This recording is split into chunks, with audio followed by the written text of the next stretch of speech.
Very well. I am a evolutionary biologist. I've studied evolutionary biology in Wageningen University in the Netherlands. That's where I'm from. And I've been asked to speak about the question of evolution within, or biological change within the context of the creation model. So I titled my talk, Do Creationists Believe in Evolution? I'll first start off with a little quiz. And I have seen, walking around the countryside, a couple of skeletons lying around, so I think that you people should be more capable of answering this question than most people in the Netherlands, where I'm from. So I have two skulls here. And I want to know, by show of hands, which one of you would suspect that these are related to each other? So raise your hand if you think they're related. A few people. Now raise your hand if you think they're not related. Now raise your hand if you don't dare to say it. And those who don't dare to say it, they don't dare. Okay. Well, actually, the first people were right. These are two kinds of dog, the French Bulldog and the German Shepherd. But as you can see, the skulls look quite different, but that's because of a certain mutation which has occurred in the French Bulldog, which inhibits the growth of, well, this part of the snout, the nose. So that makes those skulls look very different. But they are family. Whether or not you're a creationist or an evolutionist, everybody agrees that these two breeds of dog are family and have descended from a group of wolves, which were a long time ago domesticated by human beings, and then all these different dog breeds were originated later. So I'll now read a passage from Genesis 1, the part of it which deals with the creation of the animals and man. And I'm sure that most people will be familiar with these passages, so I choose a different Bible translation just for variety. Anyone of you know what this translation is, the OJB? It's the Orthodox Jewish Bible. Alright, let's go. And Elohim said, let the waters bring forth an abundance of living creatures, and fowl that may fly above the earth in the open rakia of heaven. That's rakia is the expanse. And Elohim created great sea creatures and every living creature that moved, which the waters brought forth in abundance after their kind, and every winged fowl after its kind. And Elohim saw that it was tov. By the way, tov, that means good. In my language, in Dutch, we've actually taken it up into our Dutch language. We say tof, that means something like cool. I'm not sure in South Africa if the same thing happened, but we actually stole this word from the Jewish people who lived in the Netherlands. And Elohim blessed them, saying, be fruitful and multiply, and fill the waters in the seas, and let the fowl multiply in the earth. And the Arab and the Boker were Yom Chamishi, that is, evening and morning, were the fifth day. And God said, let the earth bring forth the living creatures after its kind, cattle and every creeping thing, and beast of the earth after its kind, and it was so. And God made the beast of the earth after its kind, and cattle after their kind, and everything that creepeth upon the earth after its kind. And God saw that it was tough. And God said, let us make men in our Salem, in our image, after our demut, and let them have dominion over the fish of the sea, and over the fowl of the air, and over the cattle, and over all the earth, and over every creeping thing that creepeth upon the haaretz, which means the earth. So God created humankind in his own tzalam, in the tzalam Elohim. Did I already read this? Sounds like I'm repeating myself. And God blessed them, and God said unto them, be fruitful and multiply, and fill the earth and subdue it, and have dominion over the fish of the sea, etc. And finally, verse 31, and God saw everything that he had made, and behold, it was tov meod, very good. Now, if you look at these verses, verse 21, 24, 25, then you see these highlighted portions after their kind. You see it several times in this passage. This is the Hebrew word for min. The Hebrew word min is translated here by after their kind. By the way, I'm not a Hebrew scholar at all, but well, just happen to know this one word. And in a certain Dutch translation, which we have in the Netherlands, the most modern one, one of the most modern ones, it's actually translated with sort, which means species. Of course, species is also a technical biological term. A species is defined by biologists as a group of organisms that can breed with each other, but not with individuals from a different species. So if two groups of animals cannot interbreed with each other, then they belong to different species. Now, if you define species in this way, then there are many species on Earth. We saw in the previous presentation about 2 million species, right, of plants and animals. And about, well, remembering from your presentation, about 40,000 vertebrates, right? So these are many species, and then all kinds of questions arise. How could Adam name all the animals on day 6? How could all those animals fit into the ark, for instance? Well, these are very good questions. Now, I think it's incorrect to translate this word, this Hebrew word, with species in the biological sense. The Hebrew word min, obviously, at the time that this passage was written, they didn't have this biological concept of species, so it would be anachronistic to have a modern concept of science and base it into Genesis 1. So the word min, Hebrew min, translated here as of its kind, could be broader.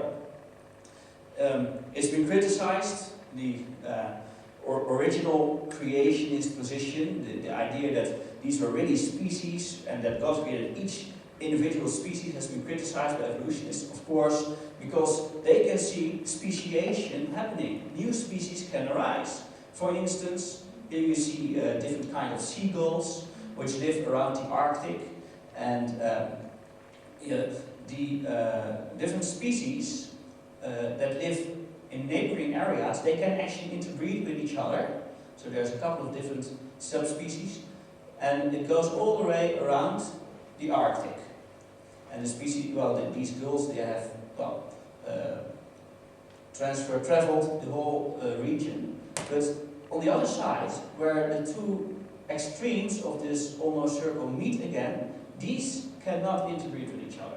So they can interbreed with all the in between the intermediate species or subspecies, but they cannot breed with each other anymore. So these really are different species according to this concept of it's a species if they don't no longer interbreed. So the creation of a barrier between different groups of animals is actually, it's possible. We observe it in nature that it probably occurs now and then. So new species originate. So God did not create every species in the biological sense, but He created groups of animals, and these groups have a broader meaning. The word min has a broader meaning than the biological term species.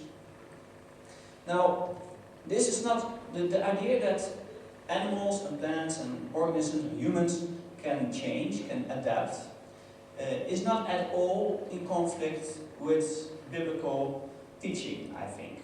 If we read Genesis 1, we can also see these passages. God blessed them, saying, "Be fruitful and multiply, and fill the waters in the seas, and let birds multiply on the earth." And verse 28, God blessed them, and God said to them, "Be fruitful and multiply, and fill the earth." Okay, so several of His creations get the assignment from God to multiply and fill the earth. Now, we know, traveling around the world, that there are many different environments, many different kinds of biomes. There are arid regions, there are very wet regions, there are cold regions, hot regions, there are rainforests, there are swamps, there are tundras, there are mountains, etc. So these are very different areas, environments where you could live. So if the assignment is to fill the earth, and if the earth contains so many different environments, then it would make sense for the Creator to endow His creatures with the ability to adapt to all those different environments, right? So we can actually expect, based on this this mission that these creatures get, that they have the ability to adapt to these different environments. And I think that that is what happened. For instance, the Arctic fox. You can see a picture of it here, and its distribution, its range, lives around the Arctic regions. And you can see the adaptations that he has gone through in order to live in this very cold area. Thick fur, white coat, etc. Compare this to Ruppel's fox, a family member. They are family, they're both foxes. But look at how much leaner the build is of this fox which lives in the desert. Also notice the big ears, which will help it to lose heat. Whereas the Arctic fox, of course, has very small ears, so it will conserve its body heat. So it's very wrong to have this idea about the creationist position. It is not true that if you are a creationist, then you must believe that species do not change. Now, in this simple graph here, here's the creation and here's today. So if you go towards today, you go up, and the original species, they just don't change, only they go extinct sometimes. Rather, a much better picture is like this.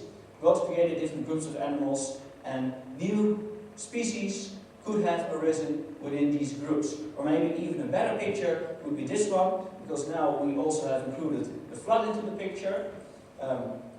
After creation, different species may have diverged, arisen from a common ancestor.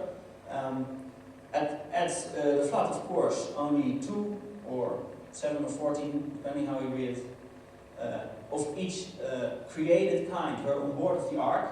And after the flood, they again speciate into different species. So that is the way creationists look at evolution or change, biological change, currently. Now, here are some pictures of a number of animals. They all belong to they're all felines. They all belong to the cat family. There are many different kinds of cat. And, well, do they belong to the same created kind or not? Are they different, independently created species? Or maybe there's 2 species of cats which God created and they diverged into the several species? Or maybe it's one family, really. Well, most creationists now believe that it really is one family. And they have some reasons to believe this. But that is kind of a radical idea, because that would mean that a domestic cat and a lion share a common ancestor. And, well, they look a bit like each other, they're just as large as each other. Well, not really, because this is just a cub, and, you know, adult lion is a bit bigger. But creationists believe that they are family nonetheless. And there are some reasons for that. For instance, lions can interbreed with a different kind of big cat, which is the leopard. And then you get the leonard. That's how you can call a crossing between a lion and a leopard. It doesn't always work. It's very difficult to crossbreed these different species, but it is possible. And here you see a picture of such a leonard. Now, the leopard, in turn, can be crossed with the puma to get a puma part. And this has been done in the 20th century. It has succeeded at least once, because here we have on the left a stuffed animal. The 2 pictures on the left are both of the same stuffed animal, of the puma part.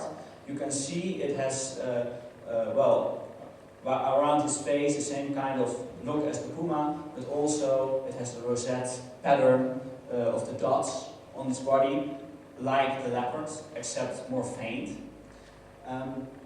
So these animals can also be crossed. So now we can go from lion to leopard, and from leopard to puma. So if interbreeding means that they belong to the same created kind, then pumas and lions belong to the same created kind. Now pumas, in their turn, have also been crossed to a different cat, which is the ocelot, a much smaller cat. This was around in the early 1990s.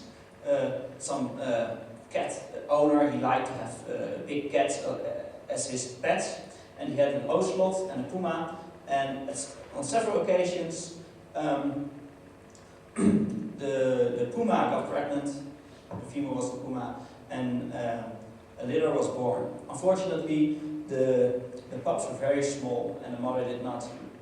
The pups did not trigger the maternal instinct, so they died. The mother did not take care of them, and hand feeding them it didn't work. So, but here you see the picture of the little cubs, unfortunately deceased. But well, it is possible to have conception and to have the full embryonic development up to live birth when it occurs that ocelot and puma do breed. So we now have a sequence from the lion all the way to the ocelot. The ocelot can be crossed with the bobcat to get the ocelot. And from there we can go to the domestic cat. Both the ocelot and the bobcat can, in some trouble occasionally, be crossed with the domestic cat. So we have a sequence all the way from the lion to the domestic cat. And here you see a chart with the possibilities within the cat family of crossbreeding. And down here we have the big cats: leopard, lion, jaguar, tiger, and snow leopard. You probably can't read it, but that's okay. The yellow line here means it can be crossbred with the puma, which can be crossbred with the ocelot, which can be crossbred with the domestic cat on the top. So, but all these lines represent successful or at least possible crossbreeds.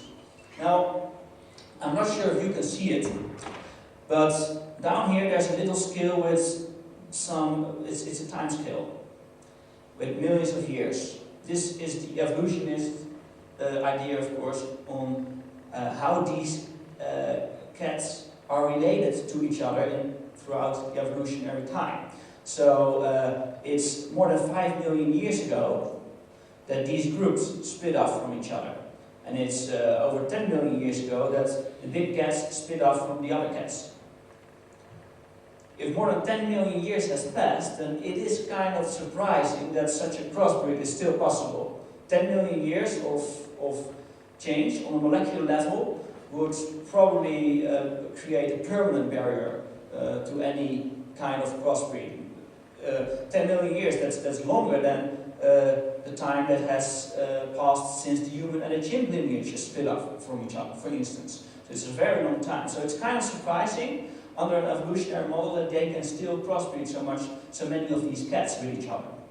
On the other hand, under a creationist model, it's not all that surprising, of course. It's only a few thousand years. However, we now, of course, have to ask a very critical question. Well, Ben, you're talking about all these cats being related to each other, but is that really possible? Is that really feasible? I mean, it's only about 4,500 years ago since the flood of Noah, right? So 2 cats on board of the ark, and now there's all these different kinds of species of cats, which look pretty different from each other, which probably have large genetic distances from each other. Evolutionists think it's millions of years worth of evolution, and you're saying that this happened in only a few thousand years. In fact, if you go back to ancient record, even in the time of the Bible, in the time of Simpson, he fought with a lion, right? So the lion already existed back in the time of Simpson, which is, well, more than 3,000 years ago. So the time span which is available for all this speciation to occur under the creationist model is only probably a few centuries. So is this really possible? Or do you believe in hyper-evolution? Creationists are now accused of not that they're not believing in evolution, but that they're believing in hyper-evolution, super-fast evolution. This would require impossible mutation rates. So, well, that's a very good question. I think that's a worthwhile question to investigate. And maybe it turns out to be impossible, and we'll have to revise our thinking. However, I think that there are several mechanisms by which these changes can occur. And I will discuss only one such mechanism, which is the easiest one, which is understandable for anyone who has had biology in high school, I think. So, and this mechanism involves the distribution of already existing genetic variation among different groups of descendants. Okay, so there will be an ancestral population which splits off in different descendant populations, which all get a different part of the genetic variation that was already available in the ancestral population. Now, there's a certain well-known mechanism or phenomenon which is called a genetic bottleneck. A genetic bottleneck occurs when a population is reduced to a few individuals. For instance, a population of 1 million might be reduced to 10,000, or a population of 10,000 might be reduced to 100. This is called a bottleneck. And when a bottleneck occurs, then lots of genetic variation is lost, obviously, because the ancestral population might have many different alleles for each gene. And the subpopulation only receives a subset of this available genetic variation. So whenever you have a bottleneck, then you have both a reduction of the genetic variety, and also the average individual after the bottleneck will look different from the average individual before the bottleneck. You can see it here. Suppose you have a jar full of marbles, and there are yellow ones and red ones and blue ones, and only a few make it through the bottleneck. Well, there's a good chance that the distribution, or the verhoudingen, how do you say verhoudingen? Sorry? The ratios of blue to yellow to red marbles after the bottleneck will probably be different from before the bottleneck. Okay, so suppose we have this bottleneck, and then with these survivors we rebuild the population, then the population that arises from these survivors also has different allelic frequencies and ratios from the ancestral population. Now, if you would do this bottleneck several times from the same ancestral population, you're going to get several different results. It's like doing an opinion poll. Say you ask 3 people which political party you're going to vote for. Okay? 3 people, of course, is a very small group, right? You're not going to get a representative vote compared to the entire population of the country. So if you ask only 3 people, you get very strange results in how many seats in parliament these parties are going to get. And if you ask 3 other people, you're going to get a very different division of those seats in parliament, right? So if you do several of those polls, you're going to get very different results. And in the same way, if you take several subsets of this ancestral population, you're going to get subpopulations, descendant populations, which look very different from each other. So, for instance, and I hope this is a bit clear, yes, I think it is. You see the green islands, and blue is water. And on this island at the left, there's a population of butterflies. Now, these butterflies, of course, have many genes with much genetic variation, but we'll only focus on 2 genes. One gene is about the color of the butterfly. It can be brown or white or orange. And the other gene is about the shape of the wings. So it can be round wings or pointy wings. Okay? Now, 2 migration waves occur to the islands next door. Okay? But only a few individuals make it to the other island. So these are really, in the biological sense, bottlenecks. And you can already see right off the bat that the 2 subpopulations that exist on those 2 islands, which are newly populated, colonized, they already have a different ratio of alleles or of genes from each other. For instance, the population in the north has both round and pointy wings, but doesn't have white butterflies. Whereas the population in the south, it has orange and white butterflies, but no brown butterflies. Also, it has no pointy wing butterflies. This is just by chance. This is a result of just taking a few individuals out of this larger population. Now, as time goes by and maybe a new migration wave occurs, this is another bottleneck from the northern island towards the eastern island. And, well, this bottleneck further reduces the genetic variation within the new population on the island in the east.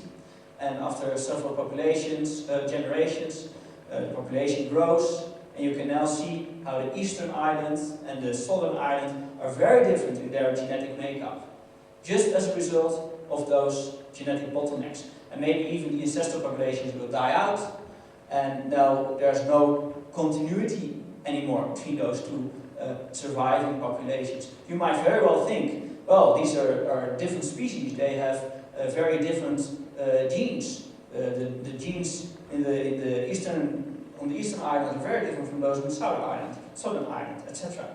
So I think that this mechanism has played a great role, especially after the flood of Noah. Of course, when the animals went out of the ark, the world was basically empty. So there's a very large world out there to recolonize. So groups of animals will go in different directions, get isolated from each other very quickly. They will quickly explore new areas. So this process of bottlenecks would occur multiple times in a very brief time span. And I think that many of those new species evolved from an ancestral population, not even in a few millennia, but maybe not even in a few centuries, maybe only in a few generations. That is how fast it can go. It does not require new mutations, it only requires the distribution of properties which were already present in the ancestral population. Now, just to illustrate how a few individuals can have quite some genetic information. Here you see a picture of a couple of dogs. And these are woodles. Does anybody know what a woodle is? Just shout it out. Wolf and a poodle.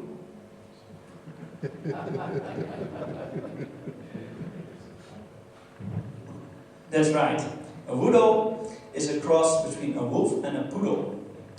And as you can see, all those different individuals, they have huge amounts of genetic variation, right? Right? No. They look the same. Every woodle here, they all look the same. That's because they descend from poodles, and poodles all look the same. The poodles, they have very little genetic variation because they have been purebred for so many generations. The wolves might have some more genetic variation, but still a certain population of wolves, well, it might be that there's not so much genetic variation there anymore. Now, what would happen, you think, if you would cross these with each other? If you let these woodles breed with each other, what will be the outcome? Could possibly vary between looking pretty googly and pretty wolfy. Okay, nicely put. Yeah, but I don't think there is like a linear line between the woodle and the poodle, and you're going to see them all line up nicely on this line. Actually, what you're going to see is a so-called variation explosion. This is the next generation. These are sisters and brothers. So if you cross these with each other, this is what you get. And this is because those woodles, they are heterozygous for many of their genes. They have received a certain allele from their father and a certain allele from their mother, which is different. And when they breed amongst each other, you're going to get all the different kinds of combinations of alleles that are possible with this large variation which they have. They might look alike, but they have a lot of genetic variation. Within their nuclei, they have lots of genetic variation because they descend from a poodle and a wolf, which are very different from each other. So this is just to illustrate that within two individuals, you can actually have quite some genetic information stored in there. Now, so under the creation model, this is how we look at biological change. Originally, God created, well, a certain type of cow, say, or I'd like to say beef, but that's my preference. And from that, different subspecies might have arisen before the flood and after the flood as well. And now we see many different descendants of this originally created kind. Now, new species do arise. So this is why I don't ever say that I don't believe in macroevolution. Because according to some definitions of macroevolution is evolution on the level of the species or higher. Well, I believe that new species can arise. So in this definition of macroevolution, I believe in macroevolution. But it would be a bit strange as a creationist to say that. So I just don't like these words, microevolution and macroevolution.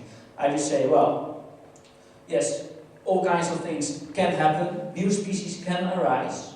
However, the important thing also is that there are no novel properties, there are no new characteristics that these descendant species have, which were not already present in the genetic material of the ancestral species. And that's a very crucial thing to add to this picture. Because evolutionists, they do need the origination of new characters, of new properties, which did not exist before. Because, well, we descend, all biodiversity that exists today descends from a common ancestor, which was a very small and relatively simple organism, which did not have the genetic information to build a human or a horse, for instance. So, over billions of years, there must have been an increase in genetic information, if you believe in evolution. Okay? So, to get from a single-celled organism to all the different species, all the biodiversity we see today, which evolutionists believe in, then you need the creation of large quantities, well, the evolution of large quantities of new genetic information over time. So, from 3 billion years ago to today, there must have been a great increase in the genetic information content of genomes of different species. On the other hand, if you believe in creation, then God did a great information input in the beginning, in the creation week. So we start off with lots of information, but then the curse happened, the fall into sin, and degeneration starts. And this is something that we humans actually experience because mankind harbors many genetic diseases in the human genome. There are many mutations which can have very nasty consequences. Anyway, this is a result of the fall into sin and of the curse, and our expectation is different. We think that as time passes, information will gradually disappear. So now I ask the question, which one of these expectations or predictions is actually confirmed or corroborated when we look at the biological evidence? So now we're going to look at some examples of biological change. Actually, we're going to look at examples of beneficial mutations, because that's the relevant thing for evolutionists, and see if they increase or decrease the information content of the genome of those creatures. Now, this is important, beneficial mutations. Mutation is an error in your DNA which might occur when your DNA is replicated. So, I have a couple of mutations that my parents did not have yet. I have about 100 or so new point mutations which my parents did not have. And each of us has many new mutations, errors in our DNA. errors which have occurred during the coupling process. Now, most of these mutations might be neutral, right? They make no difference, or not much of a difference. And some of those mutations, about 10% perhaps, will be deleterious. That is, they actually slightly decrease our fitness. Maybe a certain protein isn't as efficient anymore as the non-mutated protein. Okay? But most of these have very small effects. But evolutionists say, well, there are also beneficial mutations, mutations that increase the fitness of an individual. They increase the chances to reproduce. And evolution depends on those beneficial mutations. Natural selection will make sure that beneficial mutations are not lost, but are spread throughout the population.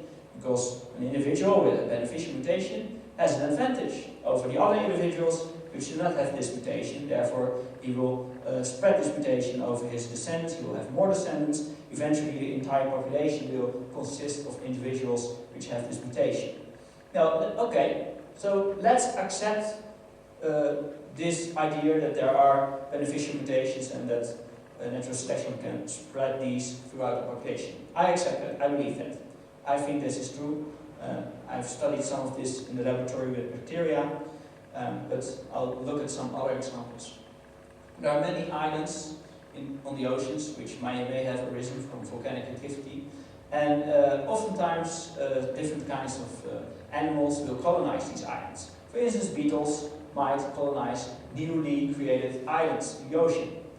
Now, there's something special about these beetles quite often, or at least in some instances. Here you see a picture of a beetle living on an island. First, a rather small island, but this beetle has something strange. It cannot fly anymore. Whereas normal beetles, they can actually fly. So, and all these beetles on this island, they have lost the ability to fly. They have degenerated wings. Why is this? Well, when you're living on a very small island, the wind blows pretty strong. And if you're a small insect, might be a problem. Because, you know, could happen that the wind blows you right into the sea. And if that happens, you get eaten by a fish. That's probably not going to be very productive for your, reproductive chances.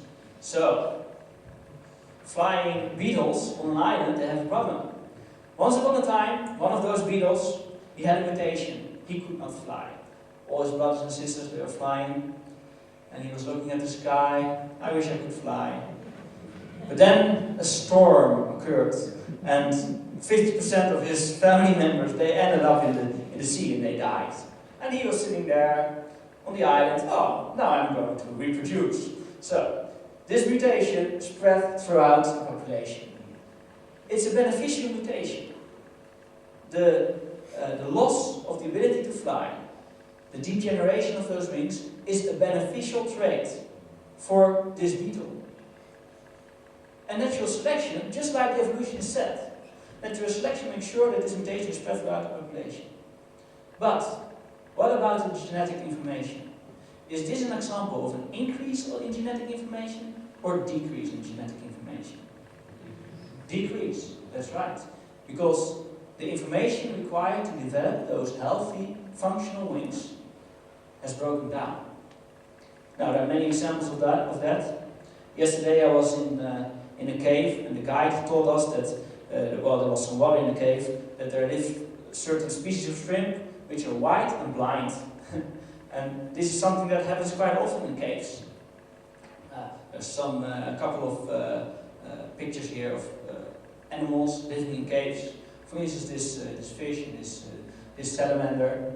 And what stands out is that they're white and they have degenerated eyes. They can't see anything. But then again, they're living in a cave. It's dark. There's no light. There's nothing much to see anyway. So it might actually be an advantage for them to be blind, not to invest precious resources in the production of vulnerable and useless eyes. So what happens? Mutations make sure that they lose their eyes, they lose much of their pigment, their color, because they don't need it in that environment.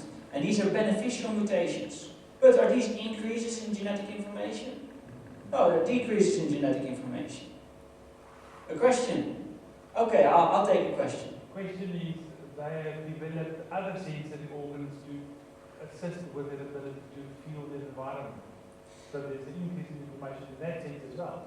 Well, to say that there's an increase in information in that sense, it's not enough to say that there's an adaptation to the new environment. You would actually have to say that on a molecular level, there is a new gene has arisen that, a new gene, a new protein, which was not there before. And this is not something that occurs in the same way as the loss of information. Now, I would like to clarify one thing.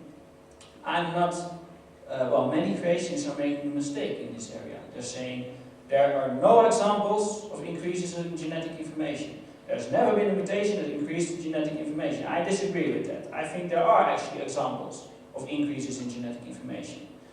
Mostly they're very small examples. For instance, I studied bacteria in the lab which gain resistance to a certain antibiotic.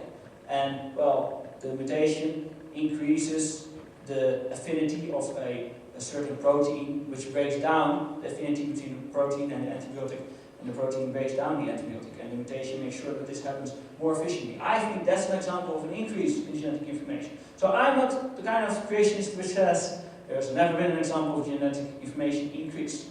I think there are increases like that. But on a molecular level, if you investigate these things, you will find that it's much more common to see genetic information disappearing than new genetic information arising. And that's the important thing for me, because that means that the trend is downhill. And there's definitely all kinds of adaptations that these animals have to their new environment, which does not immediately correspond to a loss of a gene, for instance, but maybe a slight adaptation of a gene.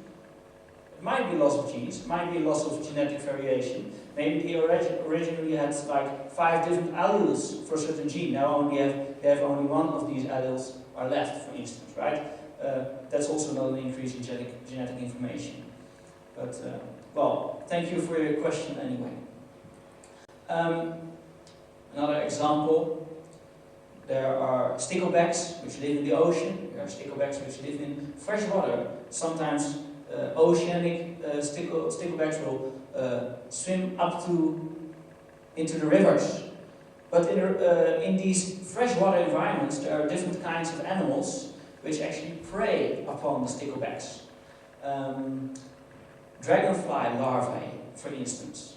And they can actually catch a small stickleback when it's young, and they take it by this, they can easily grab it by this staple. How do you say this? Staple? Huh?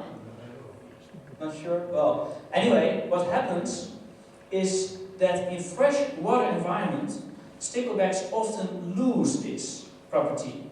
There's a certain gene which codes for the development of this organ, and in freshwater sticklebacks, there's a mutation has been identified in this gene which knocks out the gene. The gene is no longer functional, so that the staple, I'm sorry, I'm a native Dutch speaker, the staple is no longer developed.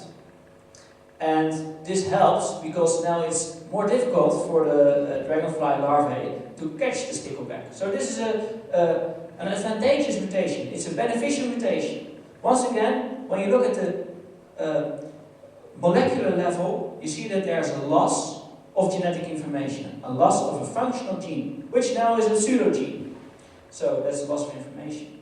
Well, there are many more examples which can be given. For instance, many of the carnivores, many of the flesh-eating animals, they have like sea lions and hyenas, and also the cats, for instance, and seals.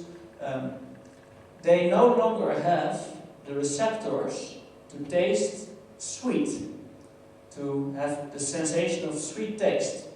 They do have the pseudogene, the gene that originally coded for those receptors to taste sweet. But since they don't eat sweet things anymore, so they don't need the receptor, so mutations have knocked out this gene. And interestingly, all these animals, they have lost this gene independently, because it's the same gene, but in each instance it's a different kind of mutation that knocked out the gene. So evolutionists can say, well, it happened only once, and then all these species, they inherited this mutated gene.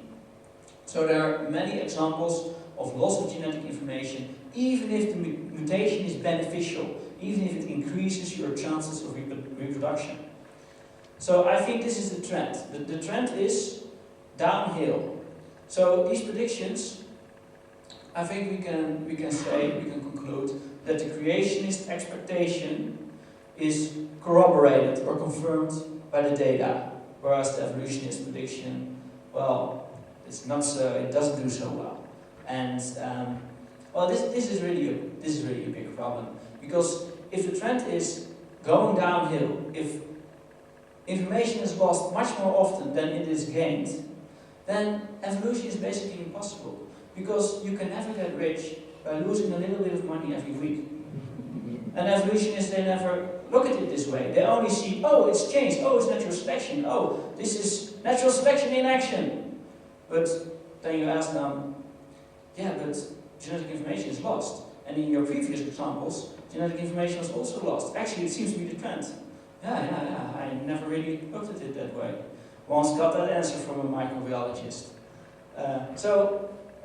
They don't look at it this way, but it is a real big problem for their paradigm.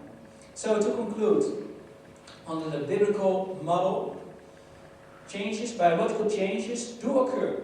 Personally, I don't mind calling it evolution. But, well, for some it may be controversial.